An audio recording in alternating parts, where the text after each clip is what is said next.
You're listening to an Airwave Media Podcast. USAA knows dynamic duos can save the day, like superheroes and sidekicks, or auto and home insurance. With USAA, you can bundle your auto and home and save up to 10%. Learn more and get a quote at usaa.com/bundle. Restrictions apply.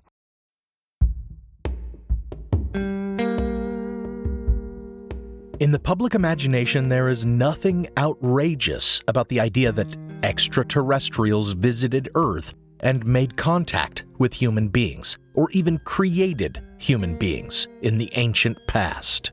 Indeed, it is such a common notion that we see it saturating the entertainment industry. For the last 10 years or so, superhero films based on comic books have dominated the box office. And I'm not criticizing these entertaining films. I enjoy them. What's interesting is that so many of them play with the notion of ancient contact with extraterrestrials. The depiction of the old Norse gods as having been interdimensional space aliens in the Thor films comes to mind, as does the 2021 film The Eternals, which portrayed a species of giant ancient aliens, the Celestials, who actually created humanity through genetic experimentation. A similar story was explored just this year in the final season of Star Trek Discovery, resurrecting from an obscure episode of the 90s series Star Trek The Next Generation, a species called the Progenitors, ancient aliens who had created all life and all alien species in the Milky Way galaxy. We see it also in the 2012 film Prometheus, which expanded Ridley Scott's Alien film's mythology to reveal that a gigantic humanoid alien seen only as a skeleton in the first film was actually a member of an ancient alien species that had seeded the primordial Earth with its own DNA. Meanwhile, this popular trope, long exclusive to the realm of science fiction, has bled into the public's understanding of history. In the 90s, the History Channel was thought of as the quote-unquote Hitler Channel, with its focus on World War II docuseries. But in the 2000s, chasing viewers, it began to diversify into reality television and docuseries on more sensational topics. And in 2010, it premiered Ancient Aliens, which has become their tentpole program. To most, the series is a joke, the origin of numerous memes, usually involving the wild-haired ufologist Giorgio Tsoukalos, asking if a thing could ever be possible, and then excitedly answering yes. Is such a thing even possible? Yes, it is. I think yes. And the answer is yes. And the answer is yes. And the answer is yes. And the answer is a potential yes. Even those who think the History Channel program is a joke may still believe that there is reason to think its underlying propositions are valid or convincing, especially with the juggernaut podcaster Joe Rogan frequently platforming people who promote the idea, like David Grush, the congressional whistleblower, who in the last year has made countless world-shattering claims about extraterrestrials, none with actual evidence, including that aliens created mankind. The ancient aliens concept is now so thoroughly wedged into the zeitgeist that it seems impossible to dislodge it, to examine its claims and demonstrate its fundamental weakness in such a way that it might change minds. Despite its ubiquity today, the notion of ancient aliens really only took hold of our imagination in the 1970s. It was certainly in the 1970s that Marvel Comics legend Jack Kirby began to weave the notion of ancient aliens throughout the Marvel Universe. And this came in the wake of a major motion picture, 1968's 2001 A Space Odyssey, with its iconic depiction of ancient alien contact with early humanity, as ape-like hominids learned the use of tools in the presence of a mysterious monolith. But it is not this film that accounts for the vast popularity of this idea during the 70s.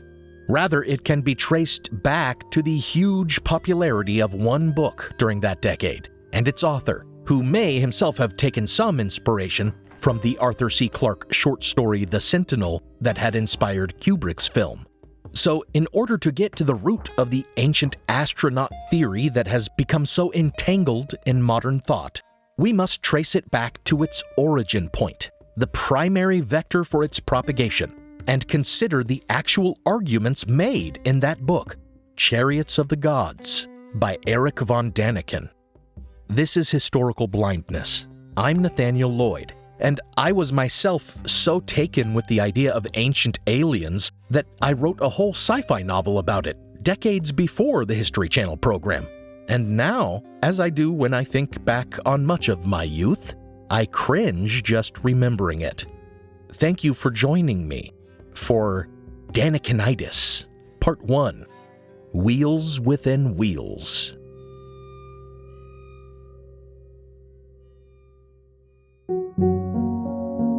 Before we start the episode, I want to thank my newest patrons on Patreon, Daniel Rogers, Joey, Kimberly Sower, and new partner patron, CPJ MLT Ltd.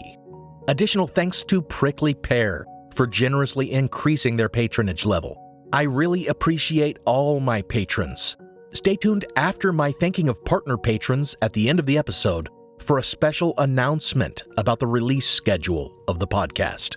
Patrons on Patreon get access to a special ad-free feed of the program, with teasers for new series and exclusive content. For example, after my series on pyramid myths, I released a mini-sode about fictional and mythical texts that later hoaxes presented as real documents, like the Necronomicon and the Emerald Tablets.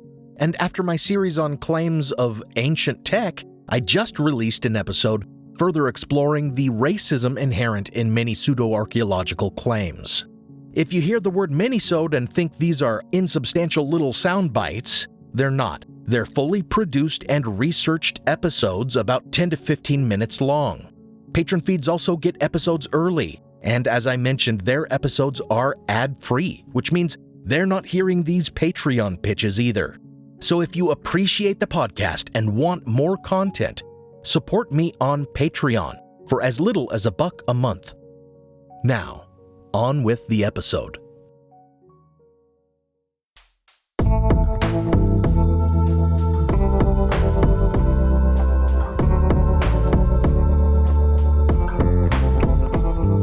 Welcome to Historical Blindness.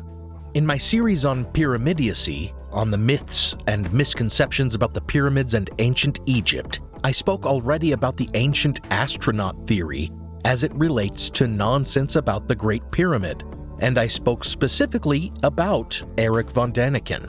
More importantly, here at the beginning of this series, I spoke about the origin of the idea of ancient alien contact with Earth, as it originated from some of the same people as had made up nonsense about ancient Egypt and Atlantis, namely Helena Blavatsky and other theosophists. As I spoke about in my episode on the religious dimension of UFO belief, there was a circuitous through line from the Christian mysticism of Emanuel Swedenborg to the spirit channeling of mediums to Blavatsky's theosophy. Swedenborg claimed to take spiritual journeys to inhabited worlds. Spiritualists claimed to channel not just ghosts, but also extraterrestrial intelligences. And the medium Blavatsky, claiming to have been tutored by enlightened beings and to have mental access to the Akashic Record, a hidden history of everything, fleshed out a timeline in which ancient aliens from the Moon and Venus helped mankind develop on lost continents.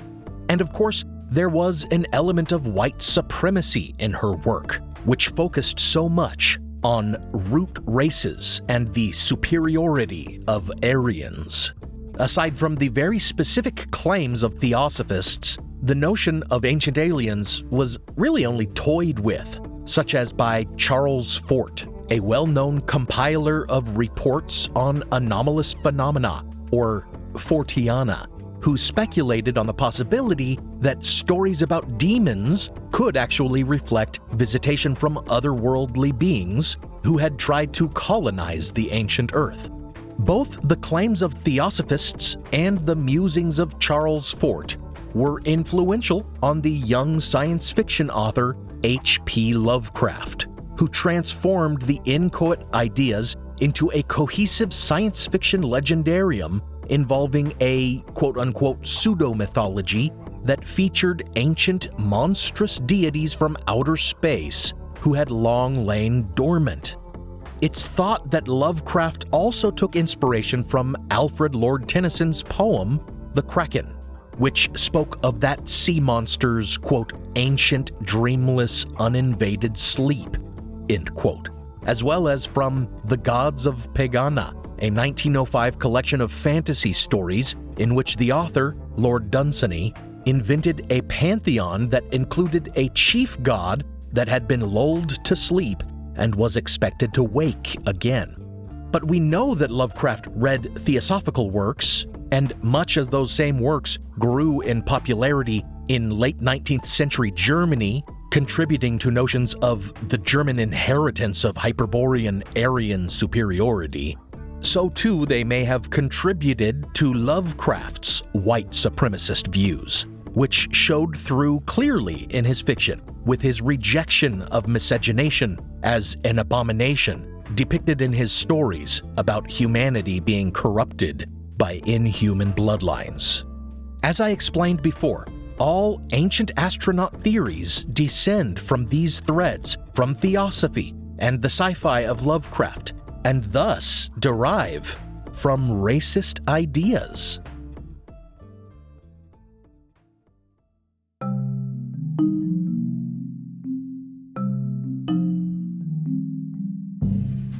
As is probably true of other widespread concepts and how they enter the cultural zeitgeist, the man credited with bringing the idea to the public's attention, and who for most of his career has enthusiastically taken credit for originating the notion, really only repackaged the ideas of others, who are now largely forgotten.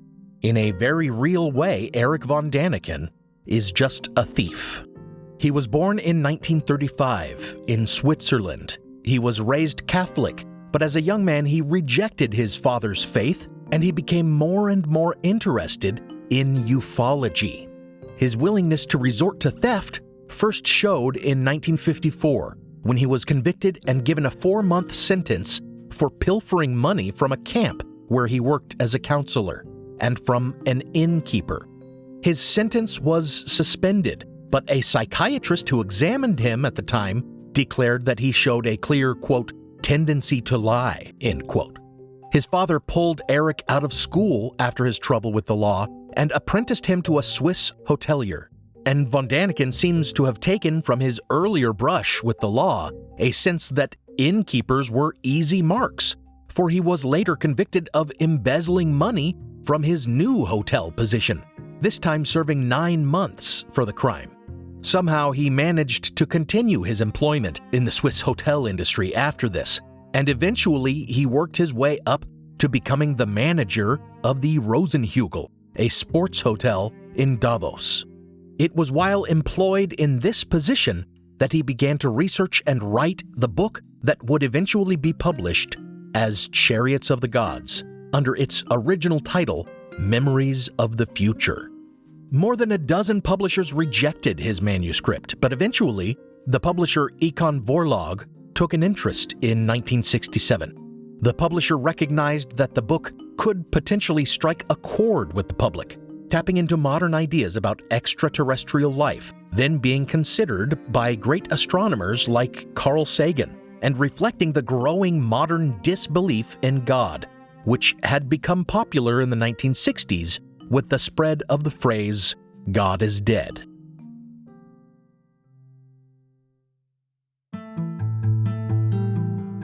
The problem was that von Däniken's manuscript was an unfocused mess. His publisher thus brought on an editor, Wilhelm Rogersdorf, to improve it, and it was Rogersdorf who apparently rewrote the book and transformed it into the seminal work on ancient astronauts that it became. It is perhaps relevant to note here that Rogersdorf was a pen name, and this editor was actually Wilhelm Utermann, formerly a Nazi propagandist, who had edited the Nazi Party's mouthpiece newspaper. The connections between ancient astronauts theory and Nazi race ideology are many and various. But back to Erich von Däniken. It appears that while he had been managing the Davos Hotel and working on the book, he took many an expensive trip to South America, for example, and to Egypt and elsewhere, seeing for himself some of the sights that he wrote about in the book. In late 1968, he was arrested for the third time, once again charged with fraud and embezzlement, and also with forgery, for he had apparently been cooking the hotel's books, stealing from the business and misrepresenting his finances in order to obtain loans to pay for his travels. His absurd defense was that he had meant no harm, that as a writer he could not help sacrificing his morals to pursue his obsessions, and that it was the job of the creditors he had defrauded to investigate his loan applications more thoroughly. Unsurprisingly, a psychiatrist appointed by the court declared him to be a criminal psychopath. But it mattered little. By this time, his ex-Nazi editor had turned his book into a sensation, and it had become the best-selling book in Germany. He was able to easily pay the court's fines and his outstanding loans. Soon, Dänikenitis would sweep the world, as his book and the theories it promoted became a sensation, inspiring further books and documentaries, as well as the science fiction of comic books and films. According to German magazine Der Spiegel, who coined the term Dänikenitis, his success can be attributed mostly to, quote, folly, fraud, and business acumen, end quote.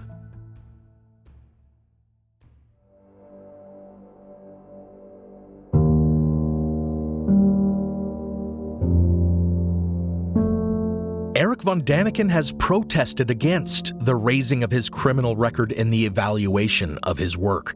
He argues first that he was innocent, all 3 times he was convicted of the same crimes, and second that his criminal record is not relevant to his theories. It is little more than an ad hominem attack, he complains, poisoning the well in order to unfairly put all of his arguments in doubt.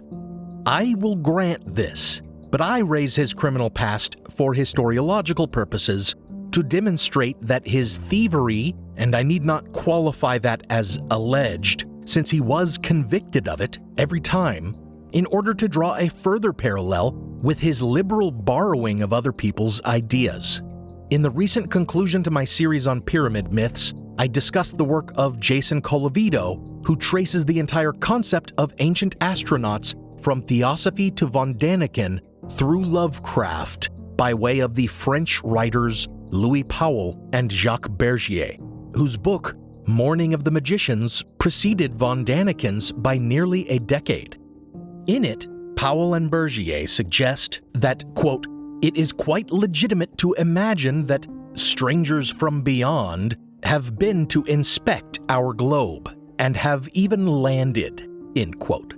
In a strikingly similar fashion to the ancient aliens meme, they write, quote, have we already been visited by the inhabitants of elsewhere, end quote, and then immediately answer, quote, it is highly probable, end quote. And indeed, since so many examples and supposed pieces of evidence that von Däniken raises for his thesis were raised also by Powell and Bergier, von Däniken was forced to include a citation for their book in the bibliography of later editions. Nor was this the only instance of von Däniken stealing from other writers and being forced to document them as sources only under threat of lawsuit. Very much the same thing happened with the book 100,000 Years of Man's Unknown History by Robert Charroux, another French author who had taken up the ancient astronaut theory in 1963, 5 years before von Däniken's book came out.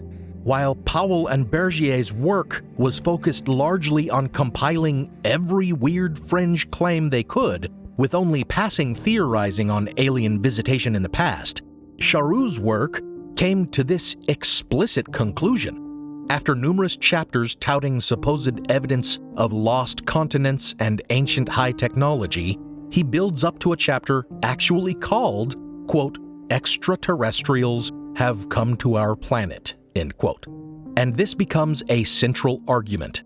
And he too partakes of the same sorts of rhetoric, ridiculously presaging the ancient aliens meme. When listing unsupported claims of there being a space base on the moon, he writes, quote, "Are we to conclude that these lunar craters have been frequented by extraterrestrial astronauts?" End quote. And then immediately answers his own question, stating with confidence, quote, "The possibility cannot be rejected," end quote. Interestingly, not only did Erich von Däniken steal his thesis from these books, and nearly all the supporting examples that he discusses, he also takes from them his rhetorical style, which touches on his supposed evidence only in brief outline, then launches into long series of questions, and thereafter moves on and refers back to the questions he raised as if they were solid points he has already established. Now for a brief intermission.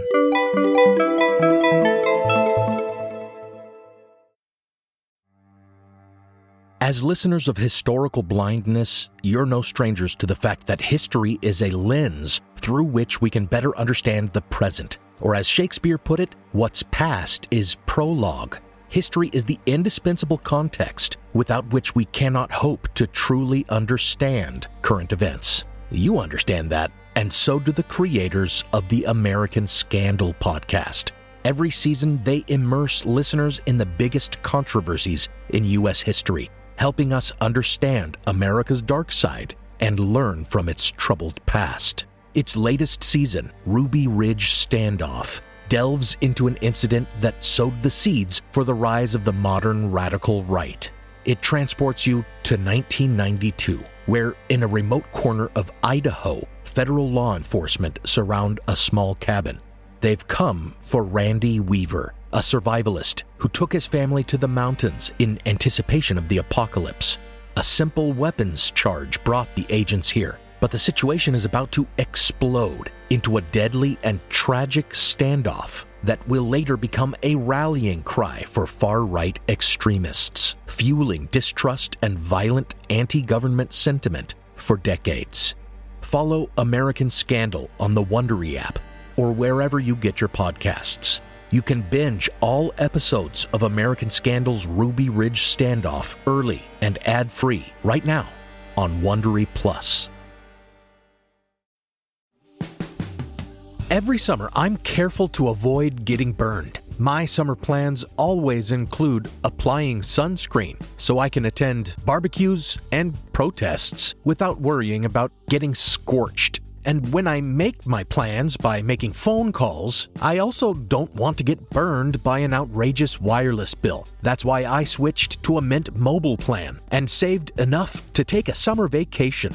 With Mint, I found no difference in speed or coverage, just a big difference in cost. And right now, you can switch to a Mint wireless plan like me to avoid sweating those surprise charges and overages. You'll just be chillin' with Mint's offer of 3 months premium service on the nation's largest 5G network for just $15 a month. With high-speed data and unlimited talk and text, it might just be the coolest thing happening this summer.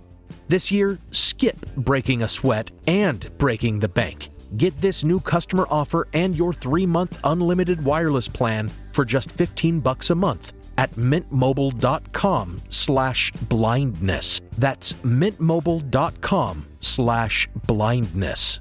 Upfront payment of $45 required, equivalent to $15 a month. Limited time new customer offer for first 3 months only. Speeds may slow above 35 gigabytes on unlimited plan. Taxes and fees extra. See Mint Mobile for details. Hey, it's Paris. You know I love sparkly things, right? Like stars. Duh. And thanks to Hilton and AutoCamp, I just slept under them. Picture me, serving looks by the fire outside my luxurious Airstream, making s'mores with the kids, while a national park is our backdrop. The great outdoors meets Hilton hospitality, that's hot. Explore all the new ways to stay at Hilton.com. Hilton for the stay. Now, back to the show.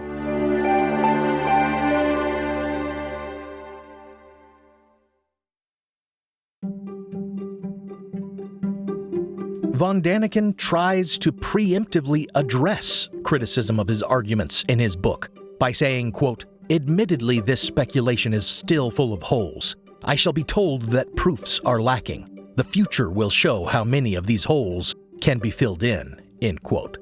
So let us look now at his supposed proofs and how well holes have been filled in the 56 years since the book's publication.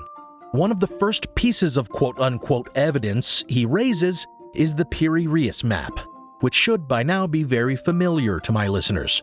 This map was actually only recently discovered in 1929, when the old imperial palace of Constantinople was being turned into a museum. In the 1930s, it garnered scholarly attention, as it seemed relatively accurate for a 16th century map.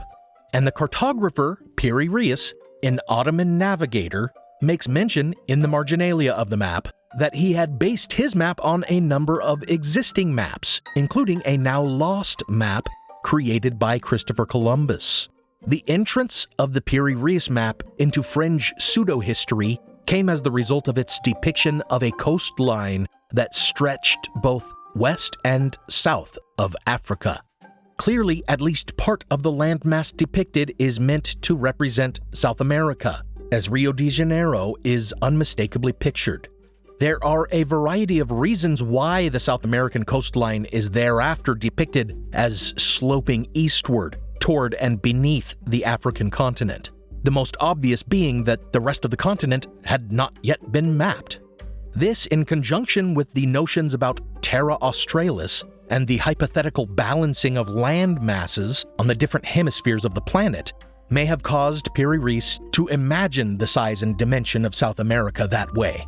Then there is the additional notion that since the edge of the parchment used actually curves the same direction, he was actually just using the space available to him to depict the continuing coastline, without a real sense of its accuracy. But in the 1960s, a certain theory, championed by one Charles Hapgood, a New Hampshire State College history teacher, suggested that this was actually depicting Antarctica, and this false idea simply hasn't been shaken since. You hear Graham Hancock prattle on about it quite a bit, for example. Hapgood himself was more of a catastrophist, denying the science of continental drift and arguing that in the distant past, the Earth's poles reversed. Thus, Antarctica was not always a frozen landmass. But like all the pre-Columbian transoceanic contact theorists and ancient lost civilization theorists who rely on his theory, his argument rests on the idea that the Piri-Reis map was based on some lost ancient maps.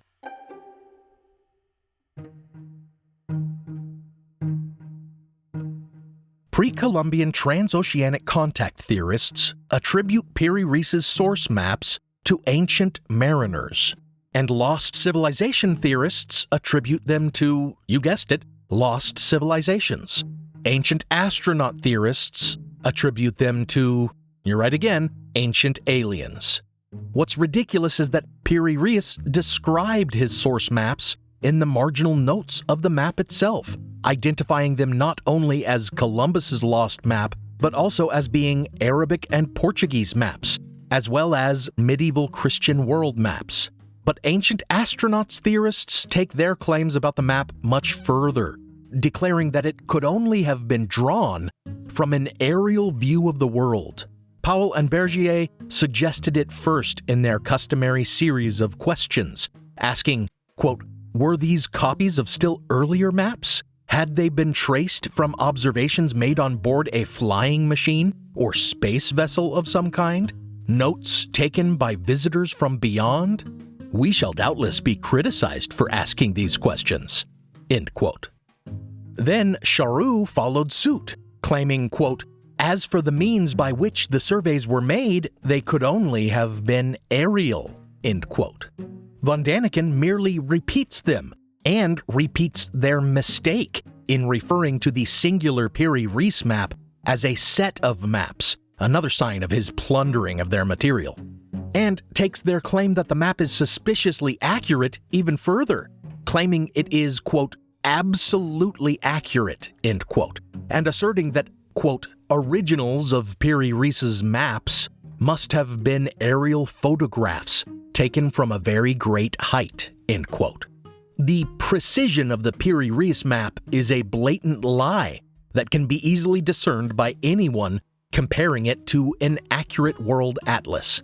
But it's quite apparent that these authors weren't too concerned with accuracy. Powell and Bergier wrongly state that Piri-Reis himself presented his maps to the Library of Congress in the 19th century, which would have been quite a feat for a 16th century Ottoman. Von Däniken claimed that the map, or maps in his verbiage, were discovered in the 18th century, only about 2 centuries off the mark. The closest was Charroux, who very specifically said the map was discovered in July of 1957, when in fact it was discovered in October of 1929. These inaccuracies seem to indicate that all these guys were careless in their research and perfectly willing to misrepresent facts in order to create mystery where it otherwise does not exist. Keeping this in mind, let us move on to Erich von Däniken's further claims in Chariots, which look much further back than 16th century maps, finding the presence of aliens in the Bible. Here he raises ideas that I have addressed ad nauseum in the past, such as that the Genesis story about the quote-unquote sons of God who fathered quote-unquote Nephilim, typically translated as giants, with human women, is really a story about genetic engineering and hybrid species.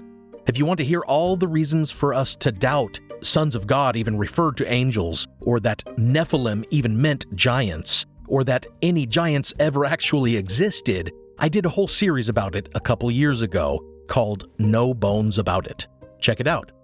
He also raises the idea that the Ark of the Covenant was a high-tech device, something I've touched on a few times.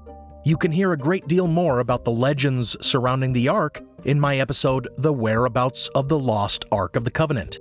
He spreads the further interpretation that the pillars of fire and cloud that led the Israelites out of Egypt were actually alien craft, and when God descended on Mount Sinai, it wasn't just a thunderstorm as the text would suggest, but rather the arrival of a spacecraft. All notions I have again discussed before in my episode on the religious dimension of UFO belief, as well as in my recent episode on the Bible Code. In putting forth these claims, he moves away from his most obvious French sources, and instead borrows from the works of ufologists who had already raised the notion of certain Bible stories actually referring to aliens, such as Brensley Lepore Trench, who in his book The Sky People asserted that not only were the Nephilim a hybrid offspring of aliens and humans, the creation of Adam and Eve was also just an experiment conducted by extraterrestrials. Perhaps more influential overall on the ancient astronaut theory was Morris K. Jessup, whose 1956 book, UFO and the Bible, was the first to suggest that, quote, there is a causal common denominator for many of the biblical wonders, and this common cause is related to the phenomena of the UFO, end quote. You may remember me mentioning Jessup in regards to the connection made between his tragic suicide and the Philadelphia experiment hoax. In his prolific writings, Jessup was one who anticipated the Dänikenitis to come. Another was M. Agreste, a Russian mathematician who wrote extensively on the prospect of quote-unquote paleo contact, specifically suggesting that the destruction of Sodom and Gomorrah was actually the result of a nuclear detonation, as ancient aliens wanted to destroy their nuclear stockpile and thus warned the inhabitants of the cities to flee the coming atomic destruction. This claim came to von Däniken by way of Charroux, who repeats much of Agreste's claims without question. What both should have asked is why these aliens wouldn't just detonate their nukes somewhere uninhabited. They might also have asked why the destruction was described as fire and brimstone raining down when a nuclear detonation would appear to be a rising cloud of fire. Many have been the theories about the historicity of the destruction of Sodom and Gomorrah, but this one is just ridiculous.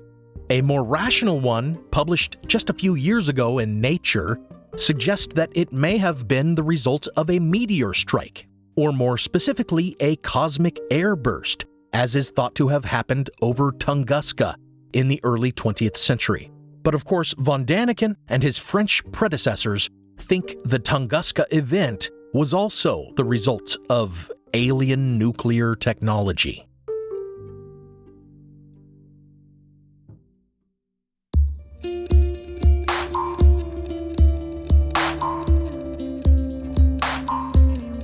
Perhaps most telling of Erich von Däniken's desire to see extraterrestrials in Bible stories are his tortuous twisting of scriptures to fit his interpretation.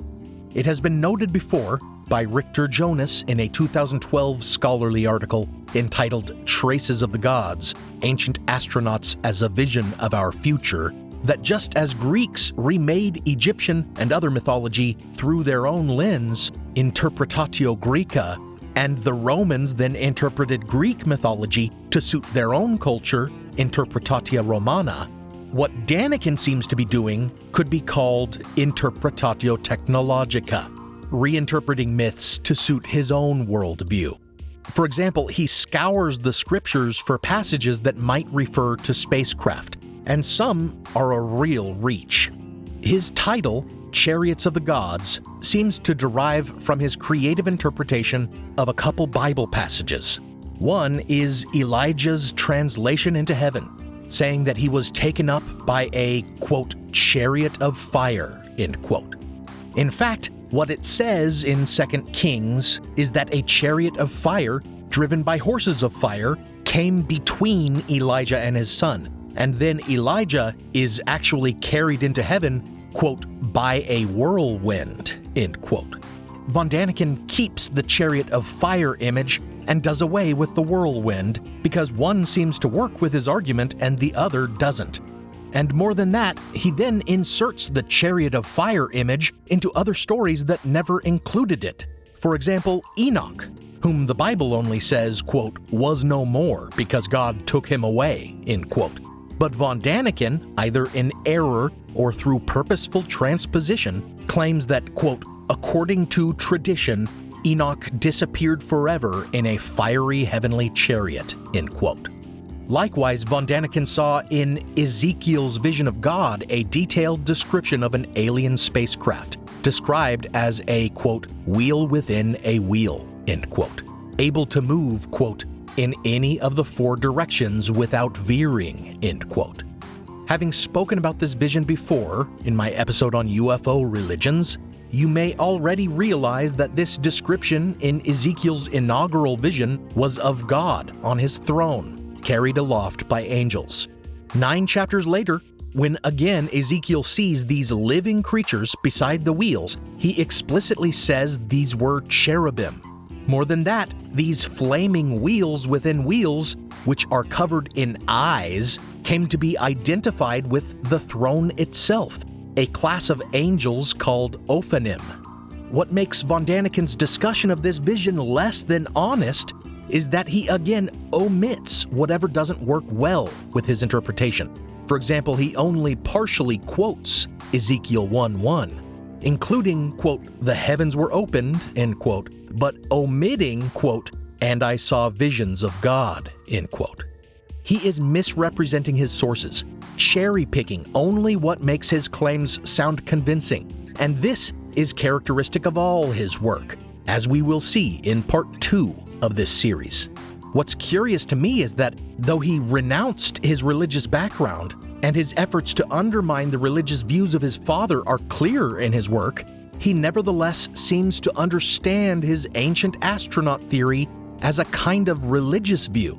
He has said that the basis of his theories first came to him in visions during his incarceration. And though he claims to be challenging orthodox science with legitimate scientific evidence, when he defends his claims against criticism, he tends to refer to it as if it is religious belief and therefore unassailable.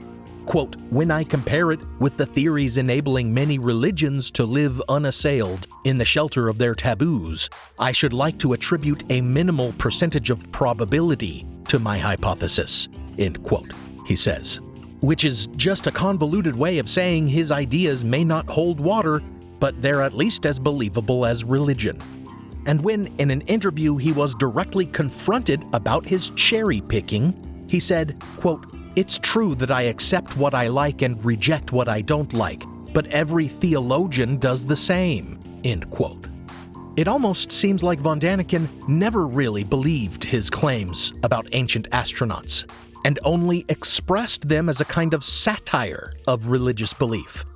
Were it not for the fact that he has led so many to believe in his theories, I might actually appreciate them as an elaborate refutation of religion.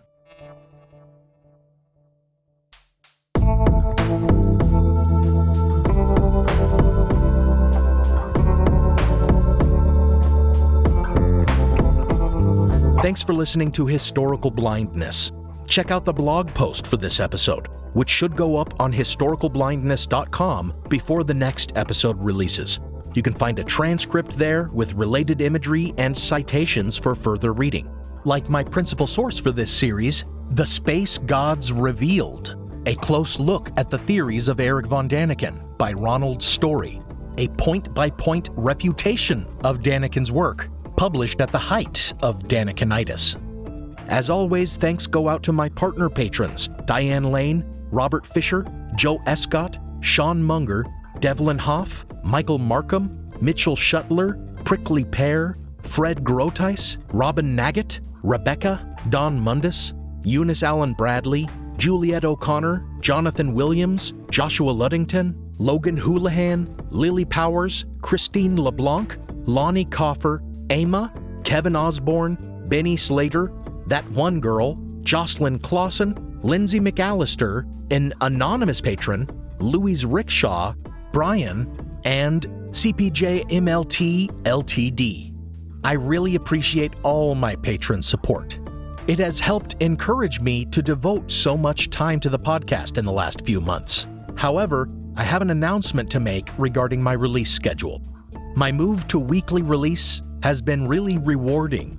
I've proven that I can produce the podcast full-time on a more frequent schedule, and I've really enjoyed immersing myself in these topics, especially the Pyramidiacy series, a topic that was so deep it would have ended up being most of this season if I was releasing it on a bi-weekly schedule. Unfortunately, going weekly has not provided the benefits I'd hoped. Specifically, I've seen my download numbers actually plummet since I started a weekly release, and my income from the ad-supported releases actually went down.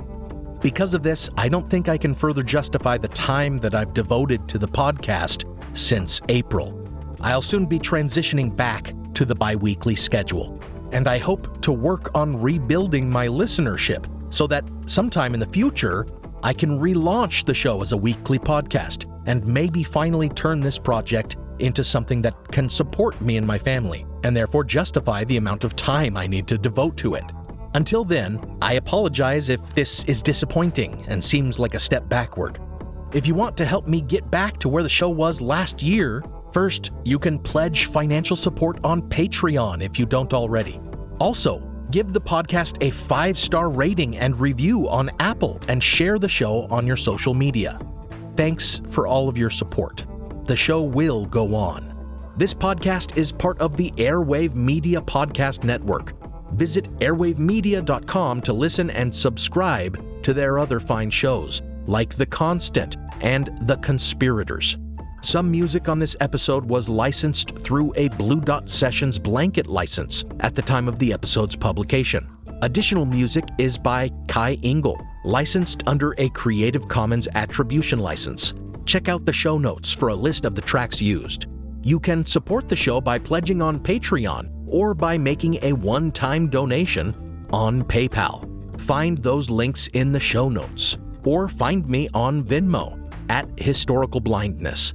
Until next time, remember, whenever someone like von Däniken or Hancock tells you that they are unfairly criticized by quote-unquote orthodox academics simply for asking questions, that means their ideas have been disproven and they're resorting to claims of being victimized just to save face. Von Däniken did not write Chariots of the Gods in good faith. He knew before its publication that it would be refuted.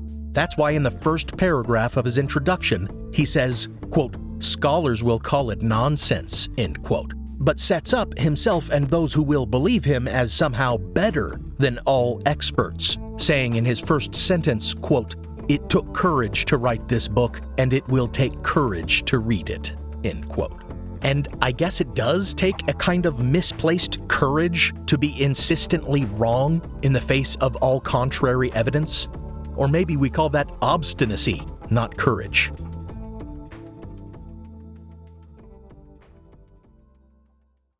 From the creators of the popular science show with millions of YouTube subscribers comes the Minute Earth podcast.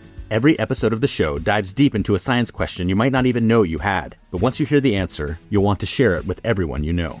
Why do rivers curve? Why did the T-Rex have such tiny arms? And why do so many more kids need glasses now than they used to? Spoiler alert, it isn't screen time. Our team of scientists digs into the research and breaks it down into a short, entertaining explanation, jam-packed with science facts and terrible puns. Subscribe to Minute Earth wherever you like to listen. Spend less time staying in the know about all things gaming and more time actually watching and playing what you want with the IGN Daily Update podcast. All you need is a few minutes to hear the latest from IGN on the world of video games, movies, and television with news, previews, and reviews. So listen and subscribe to the IGN Daily Update wherever you get your podcasts. That's the IGN Daily Update wherever you get your podcasts.